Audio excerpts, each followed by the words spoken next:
Coffee पर Kurukshetra show में मेहमानों द्वारा व्यक्त की गई राय और कमेंट्स उनके निजी विचार हैं। मेहमानों की राय को इंडिया टीवी या शो के होस्ट की राय ना मानी जाए। इंडिया टीवी का मकसद किसी भी व्यक्ति या वर्ग की भावना को ठेस पहुंचाना नहीं है।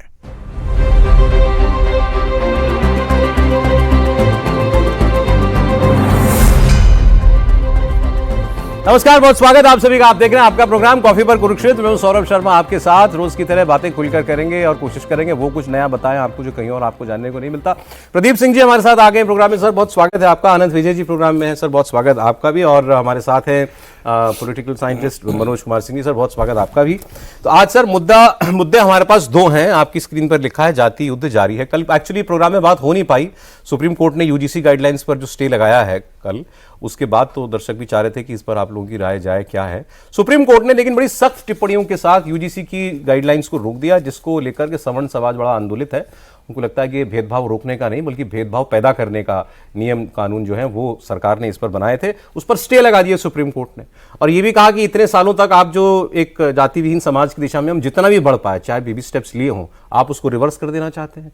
आज जो है अंतरजातीय विवाह को प्रेरित करना चाहिए, जिस जगह पर आप कह रहे हैं जातियों के अलग अलग हॉस्टल खोल देने चाहिए। तो बहुत सख्त टिप्पणी की है। और उसमें असली बात यह थी कि सरकार ने उस स्टे पर कोई एतराज नहीं किया। सरकार ने स्टे हो जाने दिया, जैसे सरकार की गर्दन छुटी हो, इससे ऐसा लगा।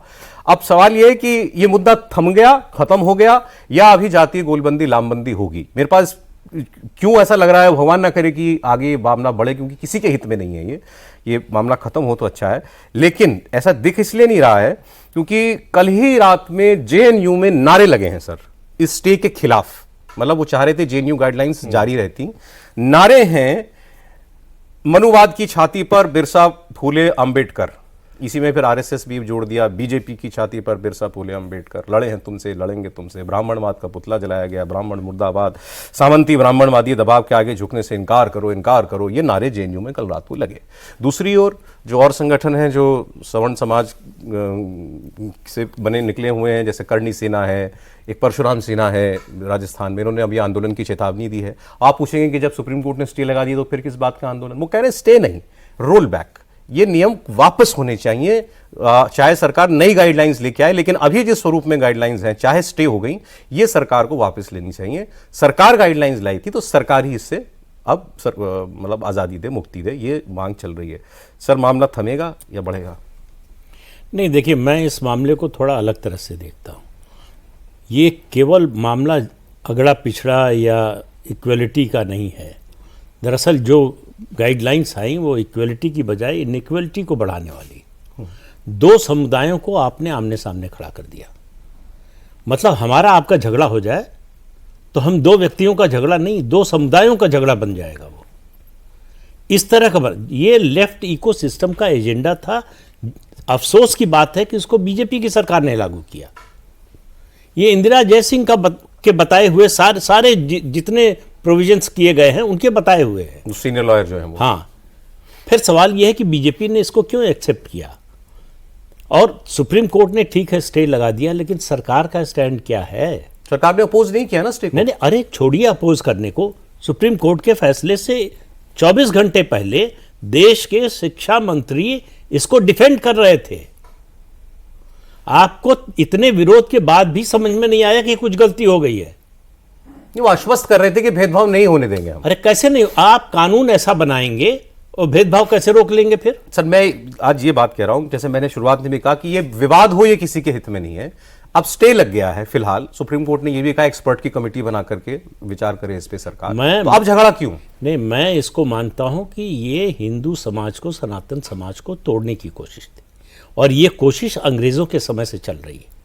1871 में ब्रिटिश सरकार ने एक कानून बनाया, criminal tribes act.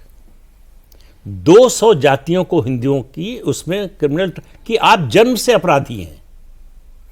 Criminal tribes ही कह दिया था। हाँ, और 1947 के बाद जवाहरलाल नेहरू की सरकार उसको कंटिन्यू करना चाहती थी, तो मोरारजी देसाई, हिरेन मुखर्जी और दूसरे कई नेताओं ने, कांग्रेस के भी कई नेताओं ने उसका विरोध किया कि यह नहीं चल सकता है। तब 1952 में जाकर किसी तरह से ये खत्म हुआ, लेकिन उनको फिर कहा गया कि ये डी नोटिफाइड ट्राइब्स है, विमुक्त जातियां हैं। अब उसमें कौन कौन थे?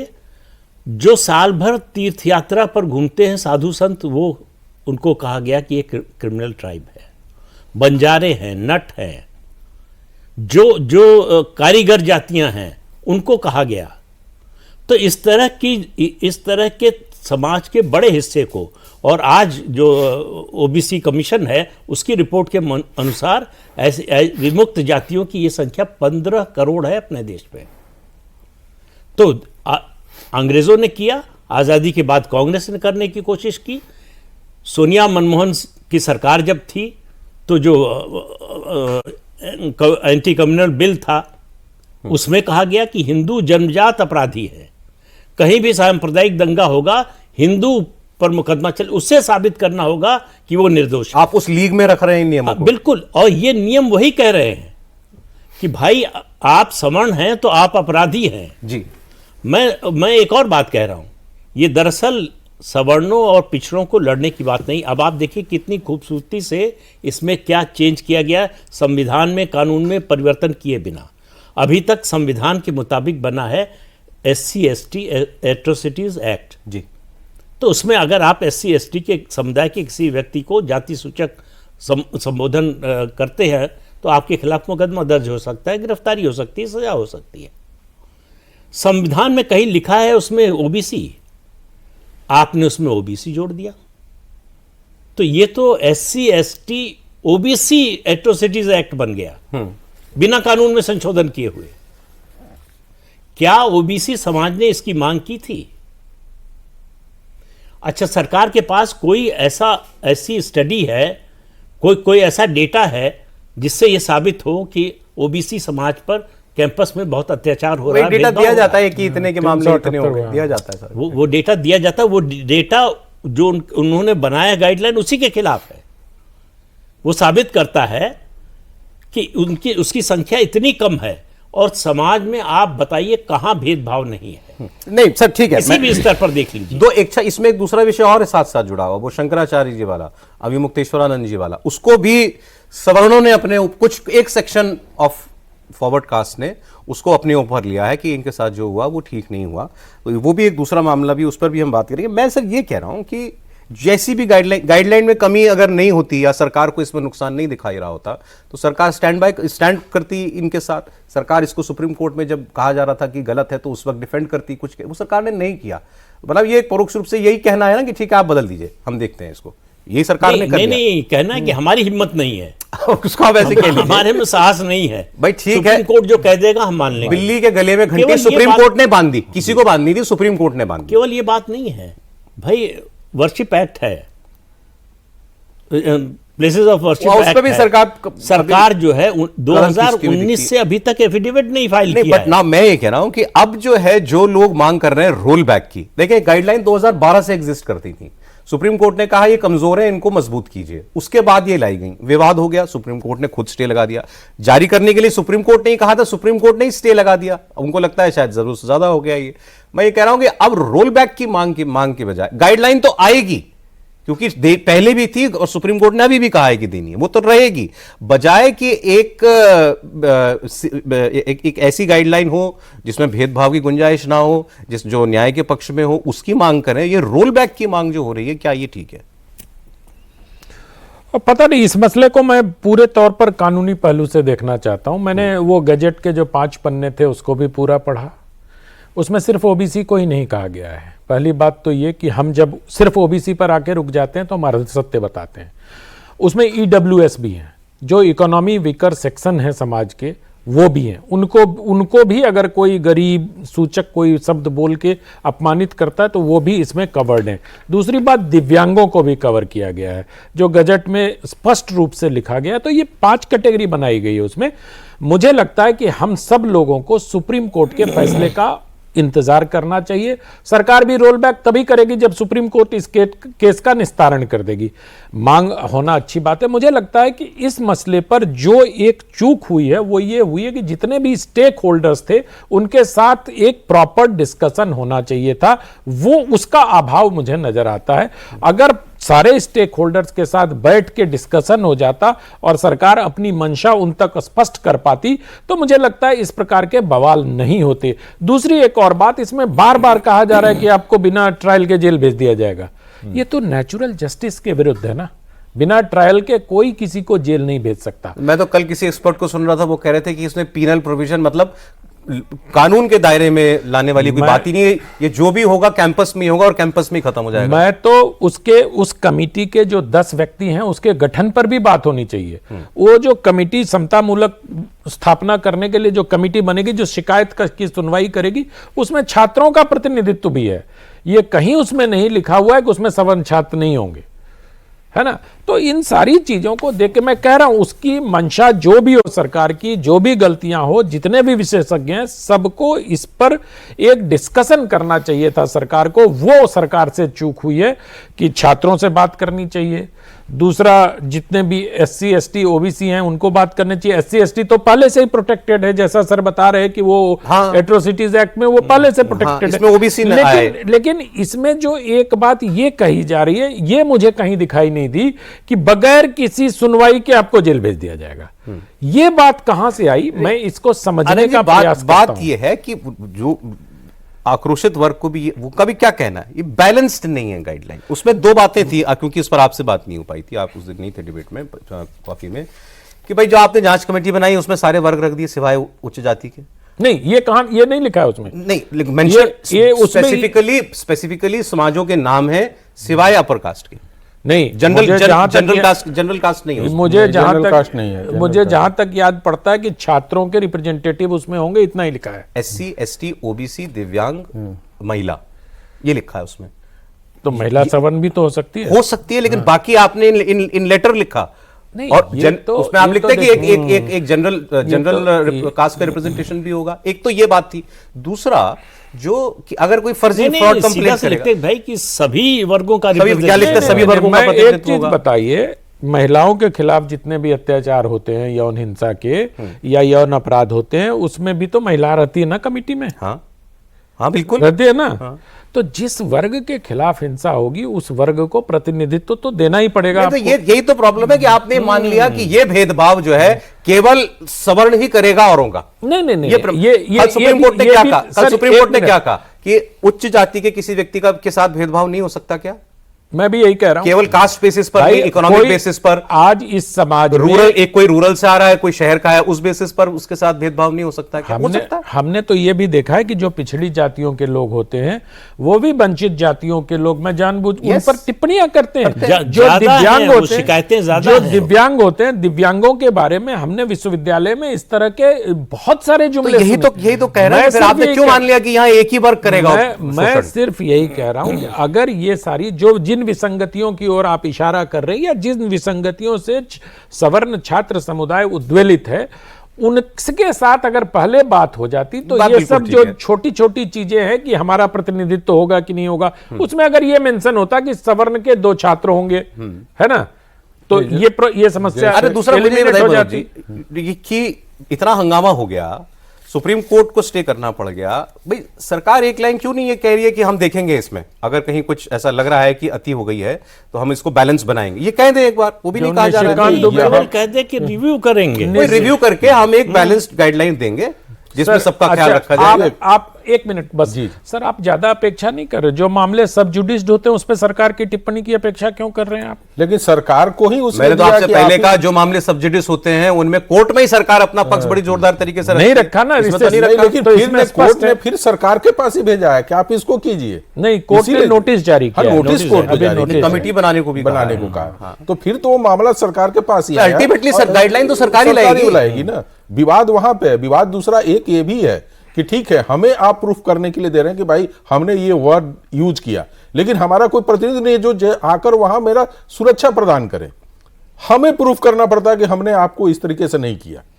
फिजिकली हो, एक्ट में भी हाँ फिजिकली हो तो एक समझ में आता है कि भाई हमने मारते हुए देखा, लेकिन आपने बुरी नजर से देखा। मैं एक्चुअली अब इसके फॉलोआउट पे बात करना चाह रहा था आपसे। ये तो डिस्कशन हो गया बहुत सारा, तभी सुप्रीम कोर्ट ने स्टेज लिया। मैं ये अब ये विवाद खत्म होगा कि नहीं होगा इस स्टेज से? नहीं, देखिए, सत्ता पक्ष तो चाहेगी कि विवाद हो। शायद उसे नहीं पता था कि ये अपर कास्ट जो है वो इतना अग्रेसिव हो जाएगा। मैं बार बार बोलता हूं कि चुनाव के दृष्टिकोण से हर पार्टी का एक मूल वोट होता है। बीजेपी के पास सबसे जो बेस वोट है उसका वो राजपूत ब्राह्मण है। उसी तरह से आप जाएंगे समाजवादी के पास तो उसके पास यादव मुसलमान है, और आरजेडी के पास भी वही मुसलमान है। तो ये बेस वोट होता है, इसको बचा के रखना होता है और दूसरे को बनाना होता है, तब जाकर आप चुनाव जीतते हैं। लेकिन यहां पर बीजेपी ने क्या किया कि अपने बेस वोट पर पैर मारा है कि हमारा बेस कमजोर हो, यदि उसका अपर कास्ट यहां पे वो खड़ा होकर अपर कास्ट का यदि उसको 20%, 40% या 60% मिलता तो हम कहते हैं कि ये 4 लाख से इसकी स्टार्टिंग होगी। आपने उस 4 लाख के बैरियर को ही तोड़ दिया। मैंने उदाहरण के तौर पे दे रहा हूं, तो फिर आप कैसे चुनाव में जाएंगे? नाराजगी इतनी है नाराजगी, क्योंकि बच्चे की बात है और वो वहां से है जहां पे कॉलेज पे लोग शिक्षा करते हैं, अभी बेरोजगारी की बातें हो रही हैं और लोग उस पे कर रहे हैं, तो रिएक्शन उसलिए ज्यादा हो रहा है कि भाई आप सरकार में रोजगार देने की बात नहीं कर रहे हैं और एक नया गाइडलाइन ला रहे हैं जिसपे हम और परेशान होंगे। इतना ही नहीं, आप देखें नेरेटिव सेट किया जाता है, चाहे आप उत्तर प्रदेश का जैसे बात कर रहे थे, तो वही 12% जो ब्राह्मण वोट है उसके ऊपर आक्रमण हो रहा है शंकराचार्य के थ्रू कि भाई 112 जिले में कहीं ना कहीं ब्राह्मण तो प्रभावित करते हैं। विकास दुबे को लेकर आप इसलिए नेरेटिव नहीं सेट कर पाए थे कि एक वो क्रिमिनल आदमी था, उसके पीछे ब्राह्मण खड़ा नहीं हो पाया। तो शंकराचार्य के रूप में शंकराचार्य वाला मामला तो जुड़ गया इसके साथ, क्योंकि माहौल बना हुआ था, वरना वो मामला बिल्कुल सेपरेट है, उसका कोई लेना देना नहीं इससे। तो ना उसमें कोई जाति का एंगल है। शंकराचार्य जी के मामले में कोई जाति का एंगल है क्या? जाति का एंगल दिया जा रहा है, अब दे दिया शंकराचार्य कुछ नहीं है। कौन शंकराचार्य? कोई शंकराचार्य विवाद में नहीं, आपने इस बात को बहुत बार कर दिया को शंकराचार्य कहाँ और कैसे हैं और किसने बनाया। स्वामी अभिमुक्तेश्वर स्वामी जी की बात कर रहे हैं आप लोग। अच्छा, वो तो अभी सुप्रीम कोर्ट में उनका जो पट्टाभिषेक था वही अभी संदेहास्पद है, इसलिए वो भी इसके साथ ऐड हो गया। अब देखिए ये सब राजकाज है, राजनीति है। अब वैसे तो निशिकांत दुबे ये कैसे हो गया? उनके जो गुरु थे स्वरूपानंद सरस्वती, हाँ। उनका भी मामला यही था। 26 साल वो बिना कोर्ट के आदेश के पीठ पर रहे, शंकराचार्य रहे। इलाहाबाद हाई कोर्ट में अब भी वो पिटीशन पेंडिंग है, जहां रोक लगाई थी कि आप शंकराचार्य पदवी का इस्तेमाल नहीं कर सकते। तो इनको लगता है कि हमारे गुरु जी 26 साल रह लिया, हम भी रह लेंगे। और सौरभ जी एक बात बता दो, जिस तरीके से भारतीय जनता पार्टी में भी कुछ नेता है जो उनके पीछे खड़े होकर ये राजनीति हवा दे रहे हैं, तो मैं उनको भी बताता हूं कि जब वहां भारतीय जनता पार्टी जीतेगी तभी आप मुख्यमंत्री भी बन सकते हैं या मंत्री बन सकते हैं। आप योगी आदित्यनाथ को नहीं, आप भारतीय जनता पार्टी को हराने के लिए काम कर रहे हैं।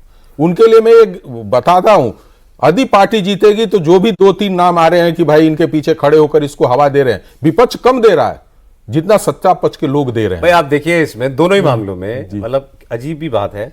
जब ये शंकराचार्य जी वाला विवाद चल रहा था, योगी जी सख्त बात कर रहे थे, प्रशासन नोटिस दे रहा था, और केशव मौर्य जी कह रहे थे कि उनके चरणों में प्रणाम विवाद खत्म करें और स्नान कर। 4-5 बार उन्होंने ये भी कहा कि मुझे अगर कहा जाएगा जाके उनसे मिलने के लिए तो मैं जाके मिलूंगा भी, ऑल्दो वो नहीं गए, मतलब किसी ने नहीं कहा होगा उनको। तो यहाँ सरकार अलग टूटने। अब जब ये वाला यूजीसी वाला मामला आया तो पहले उन्होंने ये कहा कि नहीं इसमें कुछ गलत, इसमें कोई, उनसे कहा गया नाराज है सवर्ण समाज, तो उन्होंने कहा नहीं कोई नाराजगी नहीं है, जो पीछे छूट गया उसको आगे लाने के लिए नियम बने, इसमें कुछ ऐसा कुछ नहीं है। अब जब सुप्रीम कोर्ट ने लगा दिया स्टे तो फिर वो बोले कि नहीं, अब सुप्रीम कोर्ट ने कह दिया, इस पर कोई टिप्पणी करने की बात ही नहीं है, ठीक है जो कह दिया उन्होंने ठीक, मतलब कुछ स्टैंड ही नहीं है।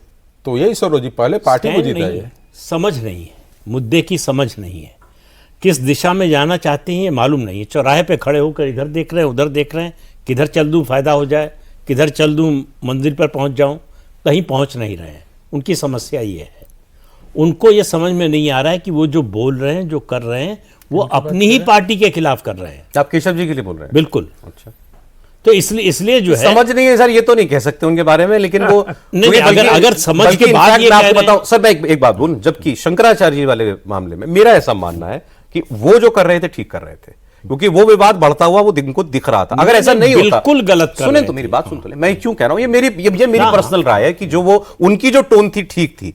अगर ऐसा नहीं था और प्रशासन को उसी लाइन पर चलना था जो 2 नोटिस दिए थे। 28 तारीख को शंकराचार्य वहां से माघ मेला छोड़ करके आए हैं अपना धरना खत्म करके। 28 उन्होंने पर बाद में ये कहा है कि 27 तारीख शाम को अधिकारी आकर के मेरे प्रतिनिधि से मिले, उन्होंने खेद व्यक्त किया, कहा आइए आप पर फूलों की वर्षा करेंगे, आपको सारे प्रोटोकॉल के साथ हम स्नान कराएंगे, आप रुकिएगा, पूर्णिमा का स्नान करके जाइएगा, हम खेद व्यक्त करते हैं जो हुआ। और ये कह रहे थे नहीं आप माफी मांगिए, उन्होंने कहा माफी नहीं मांग सकते, हम खेद प्रकट करते हैं और फूल बरसाएंगे आपके ऊपर। 28 तारीख की सुबह वो कह रहे हैं लखनऊ से मुझे अधिकारियों ने फोन किए कि विवाद खत्म कर दीजिए और अब आगे जो है प्रोटोकॉल के साथ स्नान कराया जाएगा। अगर यही करना था तो फिर नोटिस किस बात का दे रहे थे? नहीं, पहली बात तो ये कि कहा कि नहीं ये मालूम नहीं, लेकिन मान लेते नहीं, हैं ये कि कहा। डिनाई कर दिया सर, उत्तर प्रदेश सरकार ने, ये प्रशासन ने भी डिनाई कर दिया। ये उनका कि वर्जन हमारी है, कोई बात ये नहीं। स्वामी जी का वर्जन है। इस तरह की बात करते रहते हैं भाई। यही थे अविमुक्तेश्वरानंद जिन पे अखिलेश सरकार के समय इन पर और इनके चेलों पर लाठीचार्ज हुआ था। भाई 7-8 मुकदमे दर्ज हुए थे गंभीर धाराओं माना में। इन्होंने। उसको हटवाने के लिए योगी जी के पास आए, योगी सरकार ने वो मुकदमे हटाए। तो इनका कोई धर्म ईमान है नहीं। चलिए मान लेता हूं, लेकिन विवाद मैनेज तो नहीं कर पाई ना सरकार। विवाद अगर कोई बनाने पर तुला हो तो मैनेज करने का मतलब यह हुआ कि आप जाइए और झुक जाइए। वो सरकार ने नहीं किया। मेरे हिसाब से वो लाठीचार्ज का जिसने भी आदेश दिया था वो गलत था, लेकिन उनके चेलों ने उकसाया उसके लिए। लेकिन फिर भी कोई भी प्रोवोकेशन हो, पुलिस को जो है संयम बरतना चाहिए था। वो देखने देते लोगों को कि क्या कर रहे हैं ये लोग। आखिर शंकराचार्य निश्चलानंद सरस्वती आए, उनसे वही बात प्रशासन ने उनसे भी कही कि पालकी के साथ स्नान के लिए नहीं जा सकते, यहां से पैदल जाना पड़ेगा। वो चलने फिरने में असमर्थ है। उन्होंने कहा व्हील चेयर मंगा दो, व्हील चेयर मंगा दी गई, गए स्नान किया, लौट गए, कोई विवाद नहीं हुआ। इन्हीं के साथ क्यों हुआ? अरे काशी में इन्हीं के साथ क्यों हुआ? तो ये दरअसल एक या कई राजनीतिक दलों का खेल खेल रहे हैं। ये इसका जो है संत समाज से, धर्म से, इस सब से कोई लेना देना नहीं है। इनका उद्देश्य पॉलिटिकल है, निजी एजेंडा है उनका, निजी एजेंडा है। और आप लिख लीजिए आज, ये मार्च 2027 तक चलेगा। उसके बाद आपको नहीं सुनाई देगा इस बारे में कुछ भी। कोई संत, कोई जो अपने को शंकराचार्य कहता है, ये बोलने की भारत में हिम्मत कर सकता है कि माघ मेला नहीं होने देंगे अगले साल? मुगल नहीं रोक पाए, अंग्रेज नहीं रोक पाए, आप में इतनी हैसियत है कि माघ मेला रोक देंगे? और उस माघ मेले में लाखों लोग आए, स्नान करके गए। कोई आपकी तरफ देखने भी गया? आपके शिविर में झांकने गया कोई? इसी से समझ लेना चाहिए था कि आपके प्रति कितना जन समर्थन है। अब उन्होंने उसको सीधा लेकिन स्वयं बनाम योगी आदित्यनाथ बना दिया। काल ने भी मैं नहीं, वो है। देखिए ना, सिंदूर ऑपरेशन के ऊपर सिंधु समझौता जल का ऑपरेशन सिंदूर का, सिंधु समझौता पे, सब पे तो उन्होंने भी किया। क्या अनुच्छेद 370 माने जो स्वामी की बात आ रही है, क्या स्वामी का कार्य ये है कि आप पॉलिटिकल ज्यादा स्टेटमेंट दें? वेद पुराण और इस पे कोई ज्ञान ना हो, रील भी चलता तो वही, और उनकी भाषा कैसी है। इसीलिए सौरभ जी, जब शंकराचार्य की नियुक्ति होती है तो उससे पहले काशी विद्वत परिषद के सामने वो पेश होते हैं, जो भी उम्मीदवार है, और वहाँ बड़ी गहन परीक्षा होती है कि इनको वेद का, धर्म का कितना ज्ञान है, कितनी समझ है, ये संत होने लायक भी हैं कि नहीं। ये कड़ी परीक्षा के बाद विद्वत परिषद प्रमाणित करती है, प्रमाण देती है। उसके बाद भारत धर्म मंडल जो है वो एक समारोह आयोजित करता है, सारे शंकराचार्यों को बुलाता है और उनसे फिर परामर्श होता है। उसके बाद शंकराचार्य की उपस्थिति में, विवाद से पहले कहला ही रहे थे ना शंकराचार्य। मैं बहुत टेक्निकल नहीं जा रहा हूं। नहीं, वो खुद क्लेम कर रहे थे, उसके समर्थक बोल रहे थे। इस विवाद के पहले भी, जब से उनके पट्टाभिषेक को लेकर सुप्रीम कोर्ट और इलाहाबाद हाई कोर्ट में ये पिटीशन है, तब से उनको स्वामी अविमुक्तेश्वरानंद कहा जाता है। कुछ लोग उनको शंकराचार्य लिखते हैं और ज्यादातर लोग वो शंकराचार्य की उपाधि उनको नहीं है। ये सुप्रीम कोर्ट के का फैसला है। सुप्रीम कोर्ट का फैसला नहीं है, सुप्रीम कोर्ट का है। सुप्रीम केस 2022 में सुप्रीम कोर्ट पट्टाभिषेक पर रोक लगा दी। शंकराचार्य कहने पर इस्तेमाल नहीं कर सकते। शंकराचार्य कहने पर कहीं रोक नहीं है, किसी भी अदालत में रोक नहीं है। लेकिन शंकराचार्य पद जिस पट्टाभिषेक के बाद मिलता है, वो पट्टाभिषेक ही चैलेंज है। मतलब आप मंत्री कहें अपने आप को और आपका शपथ ही चैलेंज्ड है कि आपने शपथ ही ठीक से नहीं लिया है, वो वाला केस है। लेकिन चलिए उस विवाद इसको भी छोड़ दीजिए। मैं कह रहा हूं हमें नहीं पढ़ना, लेकिन मैं सिर्फ एक बात कहना चाहता हूं कि जिसको लेकर इन्होंने विवाद उठाया, शंकराचार्य जो अभी मुक्तेश्वरानंद जी हैं, इस विवाद में मुझे एक चीज दिखता है, जो शंकराचार्य थे 30 वर्ष की आयु में पैदल पूरे चारों धाम की यात्रा की, पैदल, उन्होंने कोई पालकी नहीं मांगी कि मुझे पालकी पर स्नान करने जाना है। जब शंकराचार्य स्वयं पैदल चल के पूरे भारत, वही आदि शंकराचार्य तो वही थे, तो आदि शंकराचार्य अगर पैदल चल के 4 धाम जा सकते हैं और 30 वर्ष की अवस्था में उनका निधन भी हो जाता है, इतनी कठिन तपस्या, उस परंपरा को आप लेके आगे चल रहे हैं, स्वयं को आप कहते हैं शंकराचार्य। तो जो भी विवाद हुआ फिर किसी सेक्शन में, आपको नहीं लगता किसी सेक्शन में उनके लिए सहानुभूति है?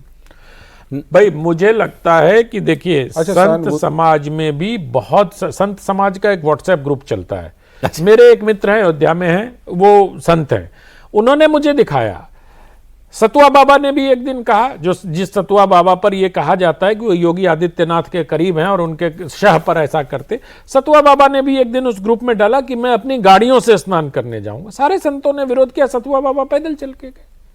तो ऐसा नहीं है कि संत समाज में इसको लेके मंथन नहीं होता है, होता है, लेकिन अविमुक्तेश्वरानंद जी का अपना क्या है, वो राहुल गांधी को भी हिंदू मानने से इनकार कर चुके हैं, अखिलेश यादव का किस्सा ये बता ही चुके हैं, तो अब योगी आदित्यनाथ के साथ उनकी ठनी हुई है, तो पता नहीं क्या चाहते हैं वो। अब मैं थोड़ा सा, और बीजेपी की हमने बात की, यूजीसी गाइडलाइंस क्यों, कैसे, किसने किया होगा, जिसको सुप्रीम कोर्ट ने चैलेंज किया तो इन्होंने चैलेंज नहीं किया, उसको सारी बातें हो गई।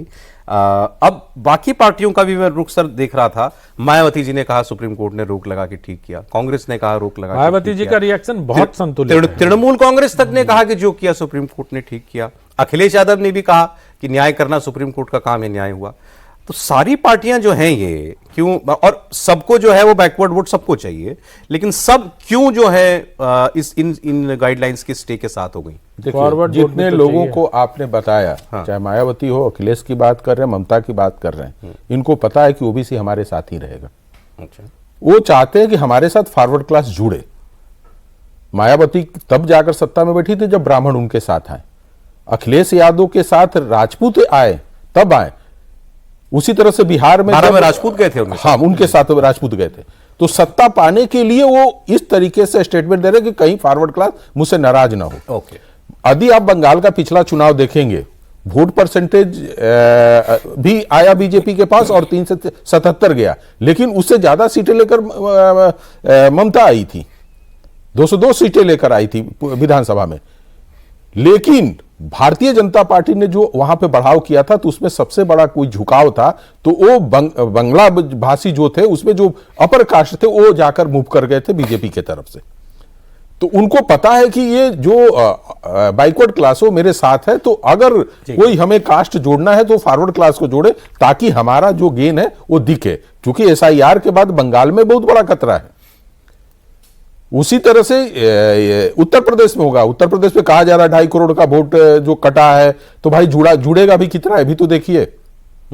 उसके जुड़ने का बिहार की भी बात है, फॉरवर्ड क्लास को कोई नाराज नहीं करना, कोई नहीं नाराज कर, अब दोनों पार्टियां जी। अब लेकिन हमने एक बार हम लोग बात कर रहे थे इसी प्रोग्राम में कि शायद 2018 मध्य प्रदेश के इलेक्शन में एक बार फॉरवर्ड क्लास नाराज हो गई थी, और उस बार सरकार, मैं ये नहीं कह रहा उसी वजह से, मगर वो भी एक फैक्टर था, बहुत बड़ा फैक्टर, सरकार नहीं बन पाई थी शिवराज सिंह चौहान की। मध्य एक साल बाद राजस्थान, छत्तीसगढ़ तीनों, फिर ज्योतिरादित्य सिंधिया सरकार ले आए थे 1 साल के बाद, वो अलग बात है। लेकिन मतलब ये ऐसा मुद्दा है, आपको लगता है कि फॉरवर्ड कास्ट जो है वो झटका भी दे सकती है बीजेपी को? नहीं, जिस तरह से जा रहा था उसमें लग रहा था, लेकिन सुप्रीम कोर्ट का जो फैसला आया उसने जो है आग में पानी डालने का काम किया है। अच्छा, अब सरकार पर निर्भर, सरकार क्या जवाब देती है 19 मार्च को, क्या स्टैंड लेती है, उसके बाद जो नई गाइडलाइंस बनेंगी वो किस तरह की बनती हैं, स्टेक होल्डर्स से कितनी बातचीत, कितना राय मशवरा करके बनती है, सब उससे संतुष्ट होते हैं कि नहीं? सब तो नहीं हो सकते, लेकिन ज्यादा से ज्यादा लोग होते हैं क्या?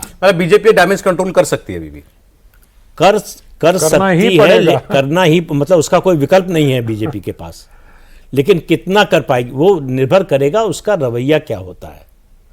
मैंने जो कहा, जो सुप्रीम कोर्ट के फैसले से पहले जिस तरह से शिक्षा मंत्री ने इसको डिफेंड किया, भाई सिर्फ एक बात बोल देते कि अगर किसी को शिकायत है तो वो दूर की जाएगी। मैं तो देख रहा हूँ सुप्रीम कोर्ट के फैसले का भी क्रेडिट जो है बीजेपी वाले मोदी सरकार को देना चाह रहे हैं। अरे भाई वो गिरिराज जी का है नहीं, आपने पोस्ट देखे होंगे। एक सांसद है निशिकांत दुबे, गिरिराज जी भी और निशिकांत दुबे जी ने तो लिख दिया कि हम ऐसा ही चाहते हैं भाई, ऐसा जैसा हम चाहते थे वैसा ही हुआ। तो मतलब उत्साह में लोग आ जाते चाहते थे तो आपने पहले क्यों नहीं मैं किया? वही कह रहा हूं। देखिए, मैं सिर्फ कह रहा हूं लोकतंत्र में संवादहीनता की स्थिति जब आती है तब ऐसे संकट आते हैं। जो भी संवादहीनता करेगा उनके सामने ऐसा संकट आएगा। आप जैसे भी कह रहे हैं ना, सारे ये एक संसदीय समिति थी इसके पीछे, राज्यसभा, और सारे पार्टियों के लोग थे इसमें। इसलिए ऐसा नहीं है कि सिर्फ बीजेपी को ही जिम्मेदार ठहरा दीजिए इसके लिए, चूंकि उनकी सरकार है इसलिए वो जिम्मेदार है।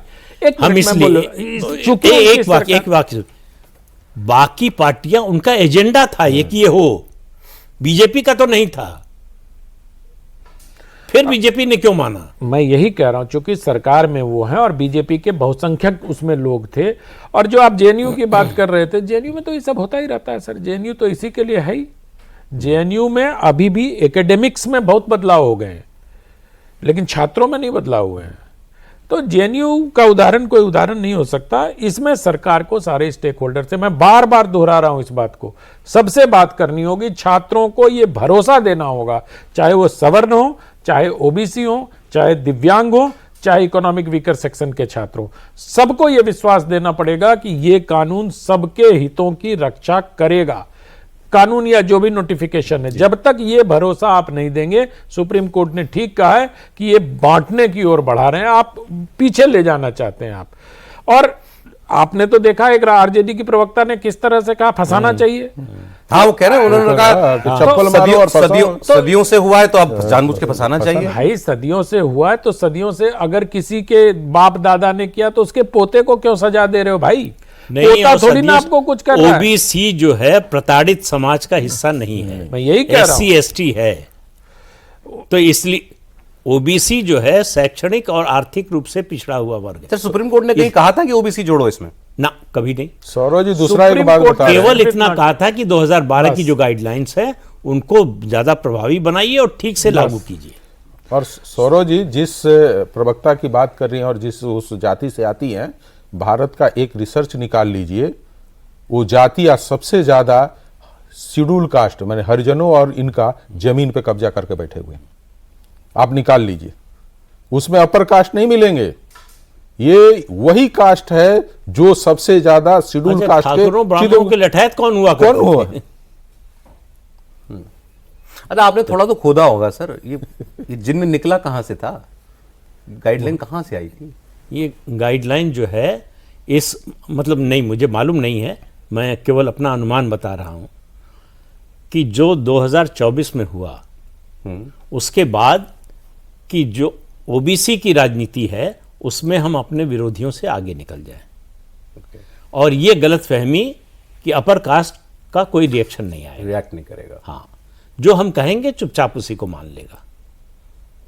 इन दोनों का नतीजा ऐसा मुझे लगता है, हो सकता है बिल्कुल गलत हो, लेकिन इसके अलावा कोई कारण दिखाई नहीं दे रहा है कि क्यों ऐसा किया। आज सुबह एक साथी ने एक और बात कही, उन्होंने कहा कि ये सारा विवाद जो है और सुप्रीम कोर्ट का उस पर स्टे लगा देना, ये बताता है कि आज भी देश में सबसे ताकतवर सवर्ण समाज ही है। नहीं, ये तो अहंकारोक्ति है। ये आपके वो मित्र नहीं, वो अहंकार में नहीं कह रहे थे। अच्छा, है सवर्ण समाज से ही, लेकिन वो कह रहे थे कि मतलब वो अदर वे में कह रहे थे। नहीं, ये बताइए कि कोई इमेंसिपेशन नहीं हुआ है अभी। नहीं, ये बताइए, ये तो अभी बैलेंस नहीं बना है। अभी तो बना हुआ है, अभी तो केवल स्टे आया है। एससी एसटी के बारे में जब फैसला आया था सुप्रीम कोर्ट का, सरकार ने उसको संसद से बदल दिया तो सबसे ताकतवर एससी एसटी हो गया। नहीं, मुसलमानों के बारे में आया, शाहबानों का फैसला आया, संसद से बदल दिया गया तो सबसे ताकतवर मुसलमान हो गए।